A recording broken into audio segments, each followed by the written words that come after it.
Goeiemôre,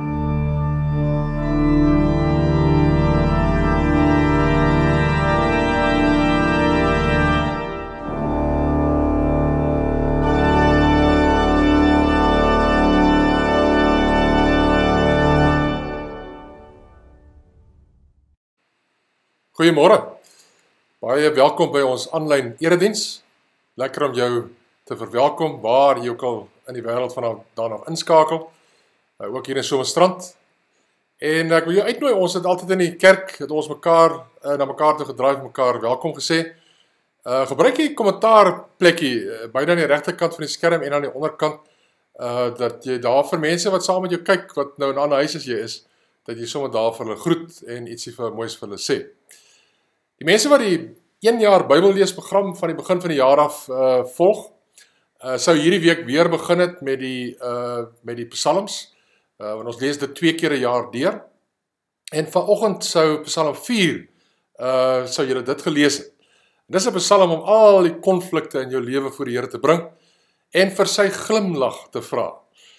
So mens vers 6 kan verklaar wat sê, verhef oor ons die lig van die aangesig, o Here, bietjie meer in Afrikaans, soos wat ons het praat, vertaal, mag God se glimlag oor my lewe skyn.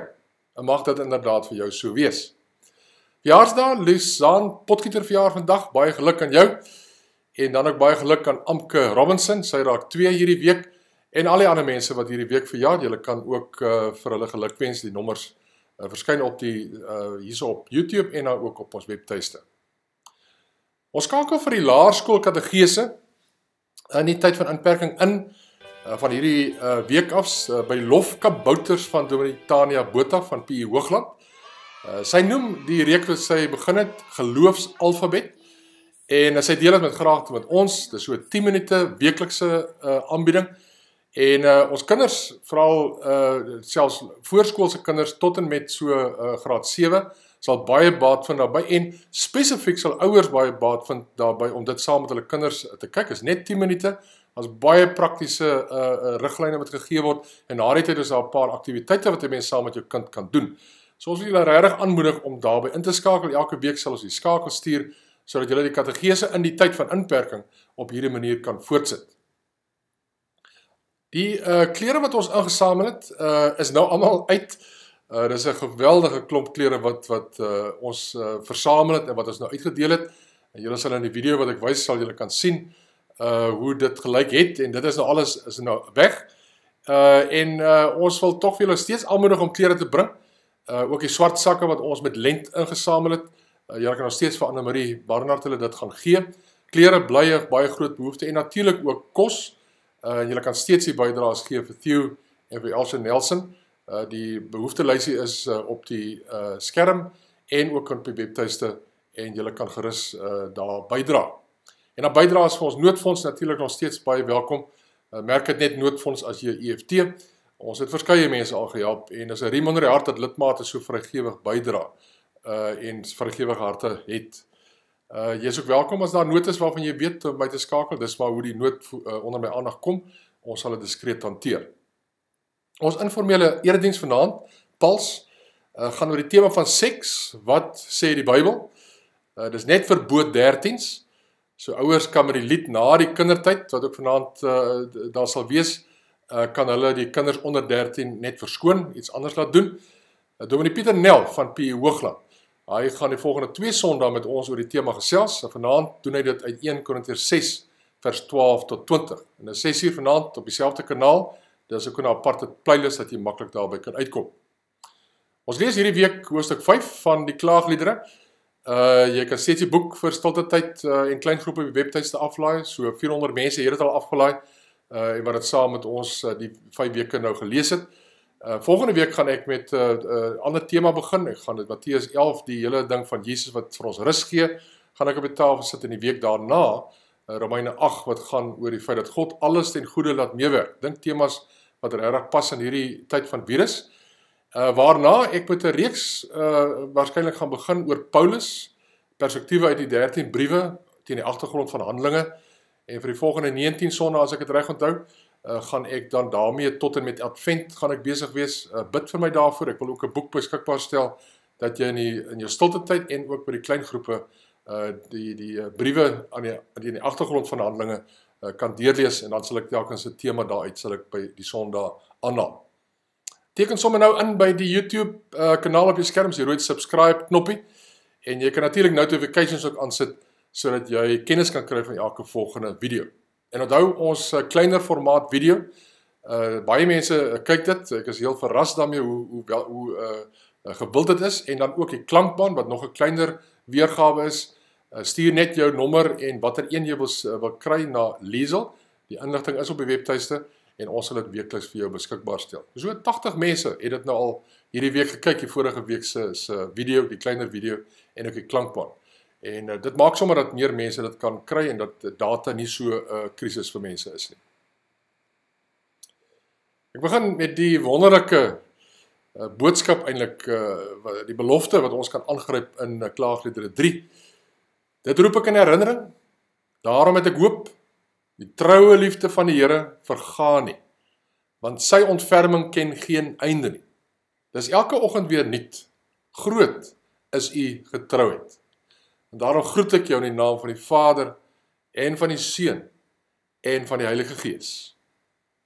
En nou is dit weer tyd vir oom Jaco. You are the way, the truth, and the life. We live by faith and not by sight. For you, we're living all for you. Up a bit higher. You are the way, the truth. Hy laat jou voet nie struikel nie. Hy wat waak oor jou, slaap nie. Die Here hou wag oor jou, of jy kom of gaan, nou en vir altyd. Psalm 121 vers 3 en 8.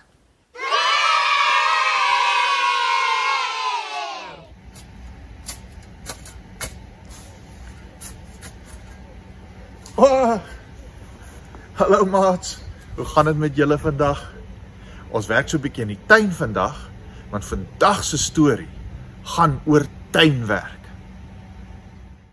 Hier in Matteus 20 vertel Jesus van 'n boer van 'n wynplaas, wat een oggend vroeg gaan werkers oplaai, om in sy wingerde te kom help werk. Hulle stem ooreen op wat 'n billike prys is om te betaal vir 'n dag se werk, en begin dan. Later gaan haal die boer nog werkers, en hier by middagete gaan haal hy weer werkers. En dan, laat die middag, sien hy nog mense wat nie kon werk kry nie, en hy kry hulle maar jammer, en hy neem hulle ook na sy plaas toe om te gaan werk. Dan in vers 8 lees ons die volgende. Toe dit aand word, sê die eienaar van die wingerd vir sy voorman, roep die arbeiders en betaal hulle loon, begin by die laastes en eindig by die eerstes. Die wat teen 5 uur gehuur is, kom toe en kry elkeen die gewone dagloon. Die mense wat eerste gehuur is, het gedink hulle sou dan meer kry, maar toe hulle aan die beurt kom, kry hulle ook elkeen die gewone dagloon. Hulle vat toe die geld, maar begin by die eienaar kla en sê, hierdie laastes het net 1 uur gewerk, en nou betaal u hulle dieselfde loon as vir ons, wat die hele dag hard gewerk het in die warm son. Maar Jesus antwoord hulle, vriende, ek doen julle geen onreg aan nie. Het julle nie met my ooreengekom vir die gewone dagloon nie? Vat julle geld en gaan huis toe. Ek wil vir hierdie laaste mense dieselfde gee as vir julle. Mag ek dan nie met my geld maak wat ek wil nie? Of is jy afgunstig omdat ek goed is? So sal die laastes eerste wees en die eerstes laaste. Nou ja, het julle ook gedink, dis daarom 'n bietjie onregverdig hoe hierdie boer sy werkers behandel. Ek meen, daai eerste ou het vroeg al daar aangekom en moes in die hitte van die dag werk, heel dag lank, En hy kry dieselfde as die ou wat maar 'n uur of wat voor die einde van die dag daar aangekom het. Nou ja, eintlik is dit baie goeie nuus vir ons. Julle weet, Jesus vertel hierdie storie kort voor hy Jerusalem toe gaan, om vir ons sondes aan 'n verskriklike kruis te gaan sterf. So wat dink julle probeer Jesus vir ons sê deur hierdie storie? Ja, hy probeer vir ons sê, dat hy sal sy beloftes nakom vir ons. Maak nie saak wat nie. Hy bly getrou. As hy gesê het, hy betaal jou 'n sekere loon, dan sal hy jou dit betaal. Maar meer as dit nog. Jesus sê vir ons, dat hy is verskriklik lief vir elkeen van ons. En dit gaan nie oor of ons sy liefde verdien nie. Jesus het nie favorites nie. Hy is lief vir ons almal. Hy sorg vir ons almal. En hy het aan die kruis vir ons almal se sondes gesterf. Is dit nie wonderlike nuus nie, julle? So maats, my favorite versie vir hierdie week uit hierdie gedeelte is Matteus 20 vers 16. So sal die laastes eerste wees en die eerste sal laaste wees. Onthou om vir ons ook julle favorite versies op te neem en vir ons te stuur asseblief, hoor. Tot volgende week. Bye bye maats. You are the way, the truth and the life. We live by faith and not by sight. For you, we're living all for you. Kom ons aanbid die Here met lied 8, daai pragtige psalm. O Here God, U naam is groot, almagtig.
Kom ons bid saam.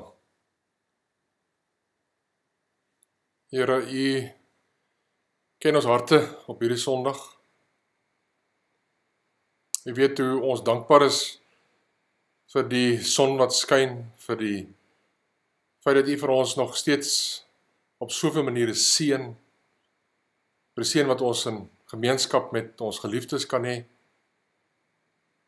Maar U weet dat daar soveel dinge is wat ons aandag vra, wat ons ontstel, wat dit vir ons baie moeilik maak, omdat die virus nie die enigste ding is wat met mense verkeerd gaan nie.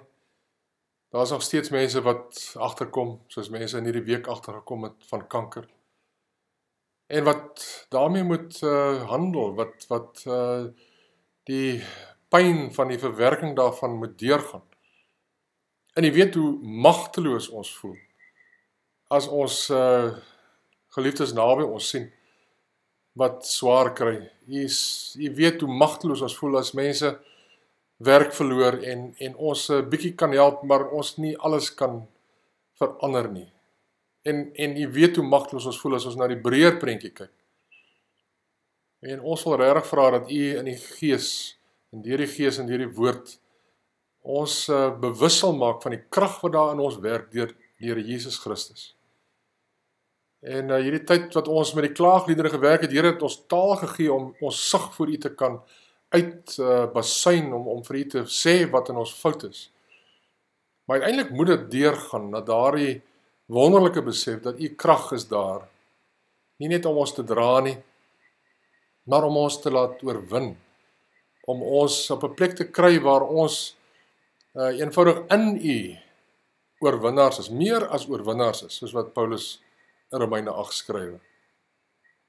En ons bid dat U ons ook tot die besef sal kom waar ons eie aandeel aan die dinge rondom ons is wat verkeerd is, waar dit is, en dat ons ook tot by sondebelydenis kan kom, sodat ons geloof in U vanuit ons skuld vir U kan bely, sodat U verandering kan bring, omdat ons vasgryp aan U wat krag het om ons uit alles te kan verlos.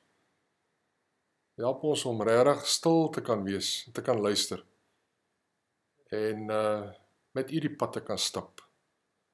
Amen.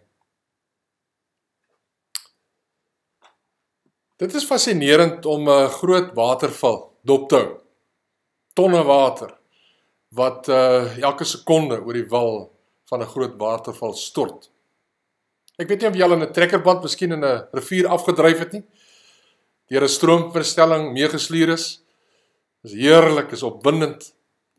Ek onthou hoe lekker dit was, een keer op die Groot Visrivier, daar by Spreekkloof by Koekhuis, saam met Hannes en Christa Marie en hulle kinders en ons kinders. En hoe heerlik het was om deur die stroomversnellings daar te gaan. Maar hoe groter die rivier, hoe groter die versnelling. En hoe moeiliker raak het om jou spoed en jou rigting te kan beheer en om uit die rivier te kom. Ek onthou hoe ons gesukkel het op punte daar in die Groot Visrivier.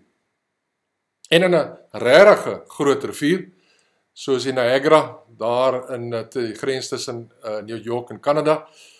As jy by die Niagara watervalle kom, en jy is in die middel, is daar nie 'n manier wat jy uit daai stroom uit sal kan kom nie.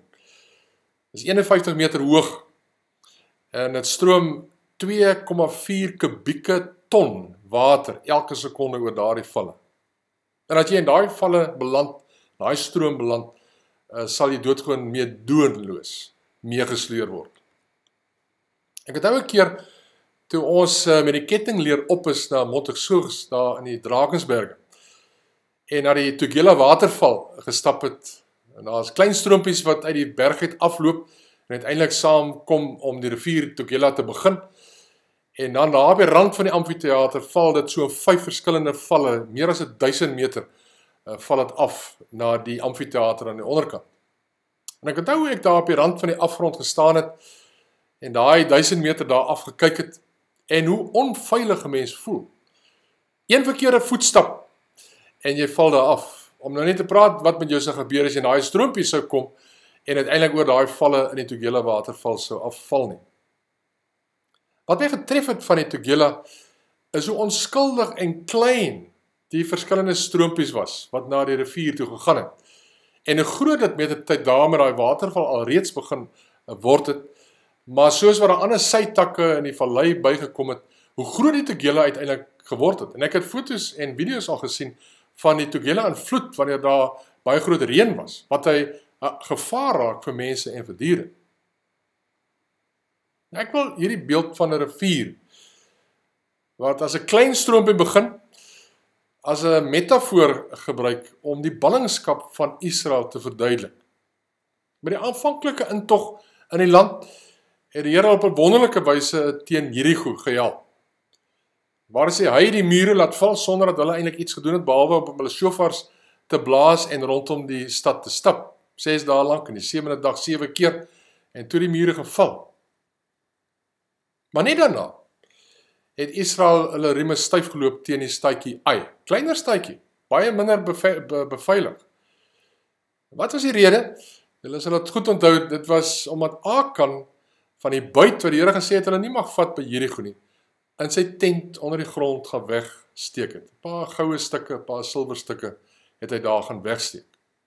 En die Here het die een sonde van die hele volk teen die volk gehou. Hulle nie in die oorlog gehelp nie en hulle het 'n liderlike nederlaag teen Ai gelei. So een klein oortreding van een man in een gesin in een stam van die hele Israel het die Here teen die volk laat optree. Die hele volk het gelei onder die sonde van die een man. En so dat telkens gegaan. Telkens is daar iemand wat ergens gesondig het en dit het 'n stroompie geraak, ander mense moet begin navolg en dan moes die Here ingryp. Die hele verhaal van die rigters 350 jaar lank vertel vir ons daardie verhaal. 'n Ongehoorsaamheid wat tot baie lyding lei, dan 'n rigter wat opstaan en sê nee, maar ons kan nie so aangaan nie, en dan die Here wat uitkoms gee en om dan net weer te ervaar maar die sonde van begin by een punt en dan geraak het maar net groter en groter totdat hy weer moet ingryp en hulle moet verdruk teen 'n ander volk en dan weer 'n regter stuur sodat hulle die probleem kan uitsorteer. En so die sonde werk. Begin altyd klein. 'n oorsig. Iets wat jy nalaat. Alleen wat jy vertel, selfs 'n klein wit leentjie. 'n verkeerde keuse wat jy maak. En wat dan eintlik onvermydelik raak dat jy 'n ander keuse moet maak wat saamhang met daai keuse. 'n Doelbewuste sonde. Waar jy as ware jou voet op 'n pad sit wat jy self kies omdat jy dink dat jy nie anders kan nie. En soos met 'n rivier kom al die verskillende keuses bymekaar, al die stroompies kom bymekaar totdat dit 'n magtige rivier, magtige stroom en uiteindelik 'n magtige waterval word. En as jy by so 'n waterval kom wat in so 'n rivier is, dan gaan jy net onvermydelik meedoenloos meegesleur word. Dis ook die diepste rede waarom die ballingskap vir Israel nodig was. Die Here moes die stroom van afgodsdiens en van onsedelikheid, wat telkens soos 'n rivier net groter en groter geraak het, hy moes op 'n manier dit tot stilstand ruk. Hy moes 'n einde maak aan die ongehoorsaamheid van die konings. Want hulle het die volk in ooreenkomste ingedwing, wat miskien korttermyn politieke en ekonomiese voordele vir hulle ingehou het, maar wat die volk geestelik afvallig van die Here gemaak het. In plaas van om dan op die Here te vertrou, het die konings en die volk op hulle politieke mag en op hulle ekonomiese mag vertrou en die Here so verlaat. En God moes 'n einde maak aan die afgoderry van die profete en die onsedelikheid van die priesters. Want hulle het die volk verlei om te leef asof God nie bestaan nie en asof sy wet nie meer vir hulle van toepassing is nie. Maar was al goeie konings in Juda, dan kan die koning Hiskia en dan kan die koning Josia wat al die afgode uitgewis het ensovoorts in die 7de eeu voor Christus. Maar die oorwig van die slegte konings, Manasseh, die seun van Hiskia, wat waarskynlik een van die grootste afvalliges van die Here was, en waarvan die Here gesê het, hy het so groot impak in Israel gehad, dat ek kon nie anders, ten spyte van al die goeie konings wat daarna gekom het, kon ek nie anders as om die volk in ballingskap te laat gaan nie. En Josia is opgevolg deur sy seun Joas, en daarna Jojakim en Jojagin, uiteindelik Sedekia wat 'n oom van Jojagin was, en die ballingskap moes net eenvoudig kom. Die stroom van oortredings het net te groot geraak. En daar was goeie profete, soos Jesaja, En soos Jeremia in die vroeg, laat 8ste eeu en die vroeg 7de eeu, en dan ook natuurlik in die einde van die 7de eeu met Jeremia. Maar daar was ook die goddeloses, soos Hanania, wat ons in Jeremia 28 van lees, en Agam, Jeremia 29, is nou nie priester, die profeet, nie die koning. En die konings en die volk het eerder na hierdie valse profete geluister, as wat hulle na die woord van die Here, wat deur die ware profete gekom het, en wat die Here sy woord in sy volheid vir hulle gegee het, eerder geluister na die valse profete, wat hulle gestreel het, wat hulle gesê het, wat hulle wil hoor, wat saam met die waardes van die samelewing gegaan het, wat die Kanaanitiese godsdienst sy voorskrifte gevolg het, maar nie dit wat die Here in sy woord vir hulle geleer het. En oor die priesters praat ons nie eers nie, want daar was bitter min van hulle wat die Here gehoorsaam het, en wat die volk geleer het, hoe om die Here te gehoorsaam, en opgestaan het teen die valse priesters. Hulle het eenvoudig die leiding van die konings, die slegte konings en die leiding van die valse profete gevolg. En die gevolg was die volk is magteloos meegesleer oor die afgrond, soos oor die Niagara of die Tugela waterval. Maar ek weet nie wat jou magteloos maak nie. Miskien is jy in 'n situasie waar jy uitgebuit word, waar iemand jou sleg behandel, en waar jy voel, daar is net nie vir jou meer 'n uitkoms nie. Dis nie seer jou sonde wat jou seer maak nie. Jy ly onder ander wat teenoor jou mag het. En jy weet ook nie hoe jy daarvan kan ontsnap. Dit voel vir jou ook asof jy deur 'n waterval meegesleer word. Miskien is daar sonde in jou lewe wat jou herhaaldelik by dieselfde punt bring, waar jy net later nie meer kan nee sê, wat jou meesleer, iets wat jou so in sy mag het, dat dit soos 'n stroom jou eenvoudig meesleer, op 'n pad, waar jy eintlik nie wil wees nie, maar die Here wil dien, maar jy net voel, hierdie stroom is te magtig vir jou, jy weet nie meer hoe jy daarvan kan ontsnap. Wel, as jy enige van die twee goed ervaar, jy is nie uniek nie. Mense in Jeremia se tyd het presies dieselfde ervarings gehad. Dis waarvan ons lees in Klaagliedere 5. Die eerste 18 verse, wat ek nou nie gaan lees nie, maar net so 'n paar grepe gaan uithaal, kan jy gaan lees en gaan kyk met watter daarvan jy kan identifiseer. Jeremia sê hulle het hulle huise en hulle besighede verloor. Vreemdelinge het dit besit. Miskien kan jy daarmee identifiseer. Hulle families is gebroken. Baie is weeskinders, sonder ma of pa. Maar is ongelooflik, Jeremia praat van mense wie se pa so teen die grond was, dat hulle vroue eintlik weduwees was, want hulle het niks meer beteken. Miskien kan jy daarmee identifiseer, dat jy in jou situasie net voel, hierdie familie waarin ek is nou so gebroken, daar is so min wat ons aan mekaar hou, dat jy nie weet hoe jy hier uit gaan ontsnap nie, en hoe jy weer die bande met mekaar gaan herstel nie. En Jeremia skryf oor die feit dat alles duur is, selfs die water wat hulle altyd net vry kon gaan skep, en die hout wat hulle self kon gaan optel, dit word nou verkoop aan hulle, deur vreemdelinge. Miskien roer dit iets in jou eie omstandighede by jou. En hulle word gedwing om met hulle vyande te onderhandel, en hulle word uitgebuit. Hoe verskriklik moet dit nie wees, as dit jou ervaring is nie. En dan, op baie maniere beskryf hy hoe die gemeenskapslewe vernietig is. Gewelddadige verkrachting was aan die orde van die dag daardie tyd. Soos ons ook in ons eie land sien, waar geweld oorheers. En ons praat vanaand in Paul spesifiek oor gender-based violence en wat ons daaraan kan doen. Maar is ook presies in die lysie wat 'n mens maak van die dinge wat verkeerd is, die dinge wat jou magteloos laat voel. Jy's in die maak van daai lysie wat die begin van die verandering eintlik al lê. Want jy begin, dis waar die herstel begin. Jy begin deur doodgewoon vir Here te sê, Here, dis wat verkeerd is. Here, ek weet nie wat om hiermee te maak. Here, ek erken dat ek is net magteloos om iets hieraan te doen. En jou magteloosheid is nie weg te steek nie, maar om te erken. En dit sluit in dat jy die redes vir die feit dat dit so is, dat jy dit sal erken. Of dit uit jou eie sondigheid kom, en of dit nou kom van 'n ander punt af. En ek het nou in die vorige bydraes oor klaagliedere meer gefokus op die dinge wat ander aan ons doen, Ek wil nou vandag meer spesifiek fokus op die effek wat sonde in jou lewe op jouself het. As Jeremia skrywe oor die redes vir die verlies, dan praat hy oor die sondes van die vaders en van wat in die verlede gebeur het wat nou 'n effek het, die Manassas en die Jojakims en die Jojagins en die Sedekias wat 'n effek op 'n mens se lewe het. Maar hy bly nie net daar vassteek, hy praat ook oor hulle eie sonde. Hy praat oor die dinge wat hulle self verkeerd gedoen het. Maar 'n mens moet op die punt kom dat jy nie net die verlede die skuld gee vir wat met jou gebeur het, maar dat jy jou eie aandeel daaraan erken voor die Here. Dat jy vir die Here sê, ja Here, die stroom het my beet, maar ek is hier omdat ek self gekies het om hierin te wees.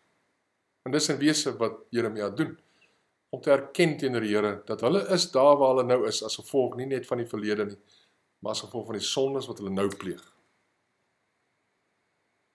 So dit is die eerste ding wat ek vir jou wil sê.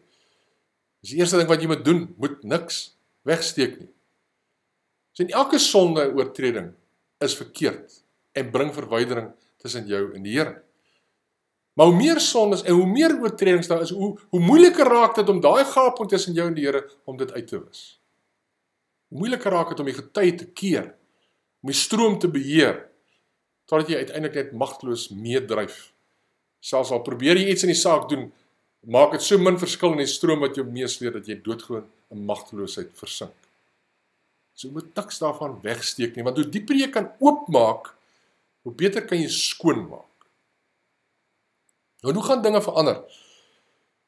Wel, het begin deurdat jy sê, ja Here, ek is verkeerd. Here, U was reg. Ja Here, U is ook regverdig, en wat U nou doen, en hoe U nou met my laat voel, Here, dit is reg so. Maar ek het U nie gedien, soos wat ek behoort nie. En daarom sit ek nou in hierdie ellende, en is ek in hierdie situasie waar ek magteloos voel. Maar dis net die eerste ding, want hierdie skuldbelydenis moet altyd ook oorgaan in 'n geloofsbelydenis, waar jy vasgryp in God as koning. Want dis die wonderlike evangelie wat in hierdie klaagdere 5 is. En ons kan dit lees, vers 19, waar Jeremia sê, U Here, U heers vir ewig. U troon is van geslag tot geslag. Dis waar mens moet uitkom, dat jy bely, Here, U is die enigste Here. U troon is van die verlede tot in die toekoms dieselfde. U heers vir ewig, daar is niks waarby U nie betrokke is, en daar is niks wat sonder U toesig gebeur nie. En daar is niemand anders wat aanbid moet word nie. Die enigste weg uit my magteloosheid, Here, is om aan U vas te gryp. En in plaas daarvan om my net meedoenloos deur die stroom te laat meesleer, te sê, Here, gryp my hand en trek my deur die stroom uit. Dan sê Jeremia vers 20, waarom vergeet U ons vir altyd? Waarom verlaat U ons vir goed? Bring ons terug na U toe, Here, sodat ons kan terugkeer. Maak ons daar nuut soos voorheen, tensy U ons heeltemal verwerp het, tensy U woede teen ons uitermate groot is. Is die enigste vaste punt vir die volk daai tyd, as hulle enigste hoop in hulle magteloosheid, om hierdie enkele geloofsbelydenis te maak, Here, U is God van altyd tot altyd, U is die enigste Here wat daar is. Dat is ook enigste vaste punt vir jouself, om dit, nadat jy jou skuld bely het, vas te gryp aan God, en te sê, Here, U is die enigste Here. En om dan in die derde plek, God toe te laat om jou te verander. Sien, vir Juda sou dit nie, alles sou nie reg gekom het, as hulle net uit die ballingskap gekom het. As die fisiese probleme wat hulle ervaar, as dit opgelos sou word, dat hulle weer hulle water kon gaan kry, en weer hulle hout self kon gaan optel, of hulle huise sou terugkry, of hulle omstandighede net so verbeter het. Maar dit sou nie die geestelike probleem wat hulle gehad het, van afvalligheid van God, van afgodediens, van onsedelik, sou dit nie uitgesorteer het. Hulle het God nodig om hulle geestelik te herstel, om hulle weer aan God te verbind, om hulle te bekeer tot Hom. Want dit is hoe mense hierdie vers 6 kan vertaal, is bekeer ons na U toe, Here, sodat ons tot bekering kan kom. Om van God te vra, dat hy die bekering in jou aan die werk sal sit, en jou uit die magteloosheid wat jy het teenoor sonde, om jy daar uit te pluk, en jou op vaste grond te sit, sodat jy vry kan lewe. Dis net God wat jou kan verander.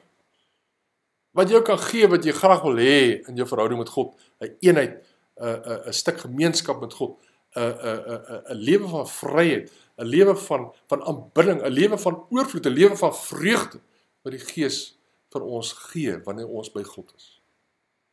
En is daai krag, waarmee ek jou wil uitnooi, om jou verbintenis met die Here vandag te herstel, sodat jy uit jou moedeloosheid kan uitgehaal word, uit jou magteloosheid aan God vas kan kruip, sodat die bangheid en die vrees, wat in hierdie tyd so aan ons hak, dat jy uit dit verlos kan word. En daar is 'n wonderlike teks in die Nuwe Testament, waarmee ek wil afsluit, waar Paulus juis oor hierdie krag van God praat, en waar hy in Efesiërs 1 skrywe, wanneer ek in my gebede aan julle dink, en dis hoe ek oor jou dink, bid ek dat die God van ons Here Jesus Christus, julle geestesoë so sal verhelder, dat julle kan weet, hoe geweldig groot sy krag is, wat hy uitoefen in ons wat glo.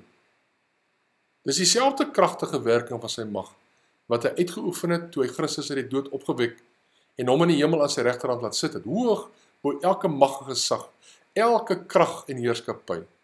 En wat daar ook al sprake van mag wees, nie net in hierdie bedeling nie, maar ook in die bedeling wat kom. Ja, aan hom het God alles onderwerp, hom bo alles verhef, en hom aangestel as hoof van die kerk. Kerk is sy liggaam, die volheid van hom wat alles in almal, ook in jou, vervul. Ons vier hierdie Sondag die opstandingsdag van die Here Jesus Christus. Hy is nie net uit die dood uit opgewek nie. Hy sit ook aan die regterhand van God. Hy is in die hemel, bo elke mag en krag. Hy is bo elke krag en heerskappy, ook die kragte wat in jou lewe jou magteloos laat voel. Hy is bo elke mag in hierdie bedeling en in die bedeling wat kom. En daar is Jesus, die een na wie God alles onderwerp, die een wat God nie net bo alles verwerp het nie, maar verhef het nie, maar ook as die hoof van die kerk vir ons gegee. Ons is sy liggaam. En die volheid van God, wat hy vir Jesus gegee het, woon in sy liggaam, het woon in ons. En hy is besig om daai krag in jou werk, in jou lewe aan die werk te sit. En waar jy jou toevlug tot hom neem, sal hy jou uit jou magteloosheid uithaal, en jou oorwinnend oor sonde laat lewe. Amen. Kom ons bid saam.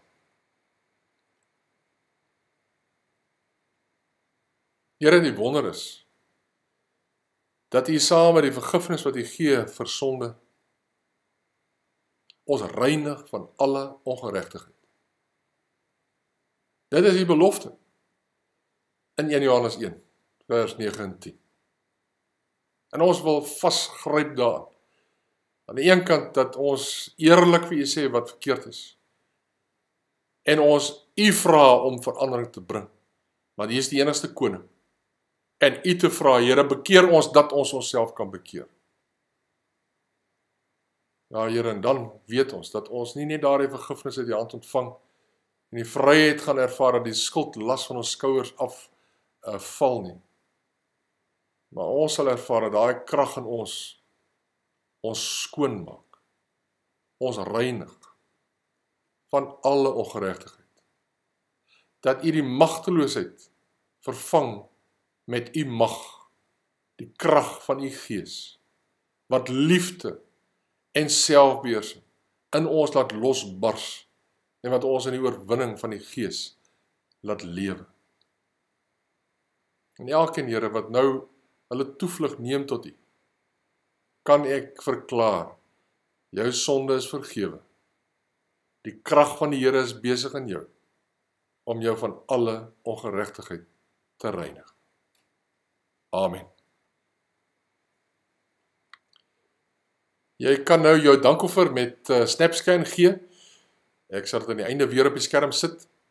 Bankbesonderhede is ook daar vir die mense wat EFT wil gee. Ek het 'n beroep gemaak dat mense miskien hulle dankoffer 'n bietjie verhoog met die bedrag wat hulle vir kollekte sou gee. En dit lyk my mense het gereageer, want ons het vir my maand, lyk dit asof ons die eerste keer begroting gemaak het. Dit was wonderlik om dit te sien. Jy kan nou verdere bydrae maak. En ons luister nou na 'n bydrae van Evelyn Lots, En dan sing ons daarna die pragtige lied wat oor God se krag gaan. Ons vind ons krag in die Here, Vonk 58. Where you go, I'll go. Where you stay, I'll stay. When you move, I'll move. I will follow you. So, goeiemôre gemeente. Dis lekker sonnig hierso in Kraddock in die oggende en lekker koud in die aand. So, my program op die oomblik is 'n bietjie normaliteit, Vrydag tot Sondag. En so Sondag gaan ek kerk toe. Ons is 'n klein gemeente, so dit kan werk vir ons. En dan op Vrydag het ek die internship weer begin. Dominee Irion van die VGK het toegelaat dat ek by sy gemeente die klasse aanbied. So dit help my regtig baie. Ek vat net een ouetjie saam en dan het ons klas daar en gewoonlik moes ek al 4 van hulle gaan haal het. So dit help my regtig dat ek nou sommer net daar kan klas gaan gee in Michielsdal.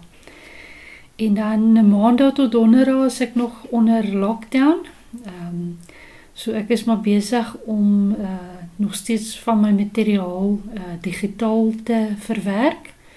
Ek het nou al my tutoropleiding is nou in 'n klankformaat beskikbaar en ook het ek so 2 weke terug videoetjies gemaak vir my teaching rondom emosionele intelligensie vir kinders om hulle daarmee te help. So en dan is ek ook besig met die ontbinding van Global Careers se admin. Dis maar 'n lang proses en ja, en dan wil ek graag vir julle vra om saam te bid. Die een skool by wie ek betrokke was, omdat die kinders nou minder in die klasse moet wees, skuif hulle die kinders uit en so op hierdie stadium lyk dit of daar nie vir my lokaal gaan wees nie. So ek vra dat julle sal saam bid vir 'n oplossing rondom dit. Ek dink is eintlik juist nou belangrik om met daai kinders, daai graad eentjies wat nou 3 maande verloor het, half te werk. So vir al die wat nou klaar agter was. So ja, en dan is ek ook sodra die deure oopgaan, dan wil ek nog steeds Israel toe gaan. So ons wag om te sien wanneer dit gaan wees. Ons vertrou die Here gaan dit op die regte tyd oopmaak. Seën vir julle. Okay, bye. Where you go, I'll go. Where you stay, I'll stay. When you move, I'll move. I will follow you. Who you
ontvang nou die seën van die Here en gaan in sy vrede. Goed is die Here vir hulle wat op hom wag, vir die mens wat na hom soek. Goed is dit om stil te hoop op die verlossing van die Here. En die gemeente sê, Amen.